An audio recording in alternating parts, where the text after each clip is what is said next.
আসসালামু আলাইকুম। ইয়া আল্লাহ সর্বশক্তিমান, যিনি অদ্বিতীয় এবং অনন্য, যিনার আদি নাই অন্ত নাই, সেই মহান আল্লাহর কাছে লাখ লাখ শুকরিয়া আদা করছি যে 2026 সালে পবিত্র রমজান আগামীকাল থেকে শুরু হবে। সেই রমজানের প্রস্তুতি শুরু করে দিয়েছে সমস্ত ইসলামপন্থী মা ও বোনেরা এবং পিতামাতা সমতুল্য মানুষেরা, ভাই সমতুল্য মানুষেরা সকলেই।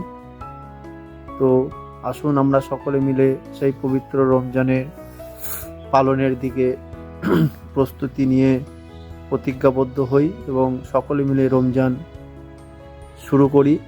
তো আলহামদুলিল্লাহ, আল্লাহ যেন আমাদের এই মনের আশাকে এবং মনোভাবকে সঠিকভাবে রূপান্তরিত করার তৌফিক দান করেন। আল্লাহ নিশ্চয় অঙ্গীকার ভঙ্গকারী নন, নিশ্চয় তিনি আশা পূরণকারী। এবং আল্লাহ নিজে বলেছেন যে আমার জন্য এক হাত এগিয়ে আসে, আমি তার জন্য দুই হাত এগিয়ে যাই। তো সেই আশা নিয়ে আমি এবং মানব কুলের সমস্ত ইসলামপন্থী ভাইয়েরা বড় আশা আকাঙ্ক্ষার মধ্য দিয়ে এই রমজান পালন করার মনস্থির করেছেন। তিনাদের মনস্থিরকে স্বাবলম্বী করে তোলার হেদায়েত দান করুন। আর তিনার সেই প্রেরিত রসুল সম্মানীয় হজরত মোহাম্মদ সাল্লাল্লাহু সাল্লাম ওসিলায় সমস্ত মানব জাতি যেন এই রমজান মাসের পবিত্রতা রক্ষায় সঠিকভাবে মনোযোগী হয় এবং রাগ রোষ ত্যাগ এগুলোকে স্মরণ করে চলতে হবে। রোজা মানে শুধু উপোস থাকা বা না খেয়ে থাকা তো নয়। রোজার একটি বিশাল মর্তবা হলো তার কিছু কাজ আছে, সেই কাজগুলোকে পালন করার চেষ্টা করতে হবে। তো আমাদের এই সংসার জীবনে যতটা পারা যায়, যত সম্ভব সঠিক করার চেষ্টা করতে হবে। সম্পূর্ণ সঠিক করলে তো আল্লাহ নিশ্চয়ই খুব খুশি হবেন। যেমন ধরেন আমাদের যে চোখ, আমরা অন্য সময় সাধারণভাবে যে একটু অন্যমনস্কভাবে তাকাই, সেই চোখকে সংরক্ষণ করতে হবে এবং সঠিকভাবে পরিচালনা করতে হবে। আমাদের যে মন, সেই মনের মধ্যে কুপ্রস্তাব, কুকথা মানে বলার মনোভাব তৈরি করলে হবে না। মানুষের সঙ্গে সঠিক ব্যবহার, ছোটদের সঠিকভাবে সম্মান দেওয়া এবং পায়ের যে কাজ, পা দিয়ে হেঁটে কোনো খারাপ রাস্তায় গেলে হবে না। হাতের যে কাজ, এই হাত দিয়ে কারোর ওপর চড়াও হলে হবে না এবং হাত দিয়ে খারাপ কাজ করলে হবে না। এই যে আকরিক ব্যবহার, এই যে আকরিক সমস্ত রকম মনোভাব, সেই মনোভাবগুলোকে ত্যাগ করে বিসর্জন দিয়ে এই রমজান মাসে যে আপনি পবিত্র ফুলের ন্যায়, শিশুর ন্যায় হবেন ঈদের পরে, সেটিকে আপনাকে ব্যবহারের মধ্য দিয়ে তো গড়ে তুলতে হবে এবং সঠিকভাবে রমজান পালন করার মানসিকতা তৈরি করতে হবে। যেমন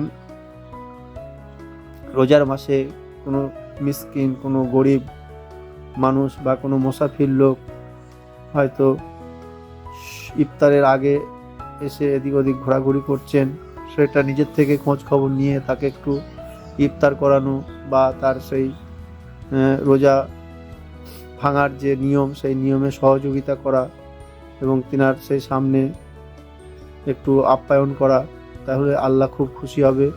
এবং এর যে সদকা, এর যে ফিতরা, যে দান, সেই দানগুলো রোজার মাসে যত বেশি বেশি করা হবে আল্লাহ খুব খুশি হবে।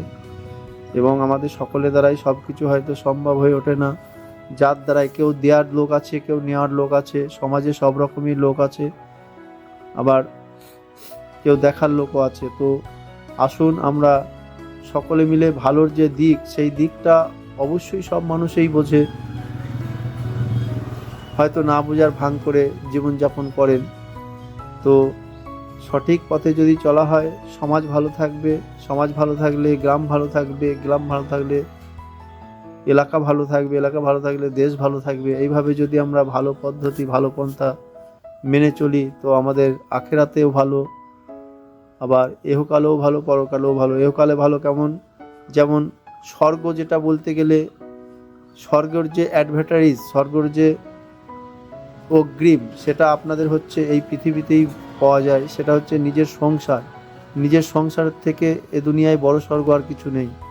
আপনার সংসার যদি শান্তি থাকে, আপনার সন্তাদি, তারপর তার যে উত্তরসূরি যেনারা পরম্পরা থাকবে, সেই পরিবার যদি সঠিকভাবে হয়, আপনার পিতামাতার হক যদি সঠিকভাবে আদায় করা হয়, হ্যাঁ, আমার বোন তাদেরকে যদি ঠিক ভাইয়ের প্রতি যে হক, সেই সমস্ত হকে যদি বঞ্চিত না করা হয়, তাহলে সবাই মিলেমিশে থাকলে সেটিই তো একটি স্বর্গ।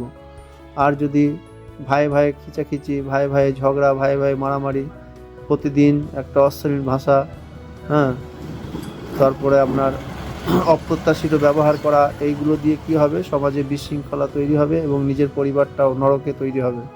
যাই হোক, জ্ঞান কাউকে দেওয়ার মতো পরিস্থিতি আমার নেই বা ক্ষমতা আমার নেই, জ্ঞান আমি দিচ্ছিও না। কিছু ভালো কথা আমি হয়তো আপনাদের সকলের সঙ্গে শেয়ার করতে চাইছি। কথাগুলো জীবনের সঙ্গে তো প্রয়োজন এবং ভালো পরিবেশ তৈরি করতে গেলে প্রয়োজন। তাই হোক, ভালো তো মানুষকে বলাই যেতে পারে, বোঝানোই যেতে পারে, মানা না মানা তিনার ব্যাপার এবং সকলের ব্যাপার। তবে মানলে, আমি মানার জন্যই বলবো, মানলে খুবই ভালো হবে।